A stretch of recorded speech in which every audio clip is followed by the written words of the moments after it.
Hello guys, আসসালামু আলাইকুম। Myself Sohan and welcome to my another blog. Guys, আজকে আমরা আসছি এই ভোরবেলায় খেজুরের রস নিতে। এই শোন, তুই উঠতে পারলে ও কিন্তু উঠতে পারবি নিয়ে পড়ে যাস গা, তাইলে আর উঠা হবে না। ওটা রস আর অনেক মাটি না ভাই অর্ধেক জাটকে গেছে গা।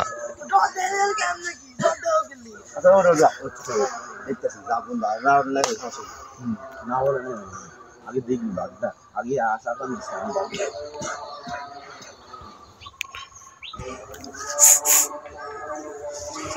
গাইস, আমরা এখন রস পড়াইতেছি। আমি চাইছিলাম উঠবো, কিন্তু ছোট ভাই আমার কষ্টটা বুঝছে, এলিগা নিজে উঠে গেছে।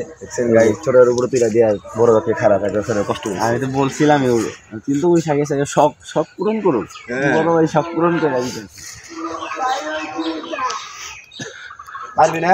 আরে ফালাই দেয় না, ধাপ নাই যাবে। উড়িস না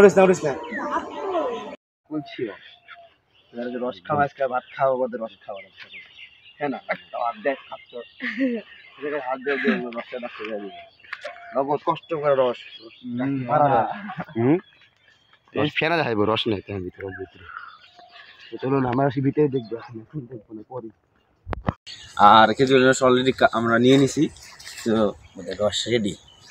কষ্ট হয়েছে রস আছে না? হ্যাঁ, কারণ নাচ বললে পারছে, আমিও হেল্প করছি।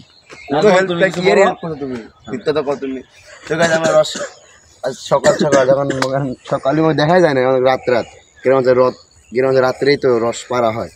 তো আমরা সেখানে রস আনলাম, উঠলো আমাদের ছোট ভাই। আর এই যে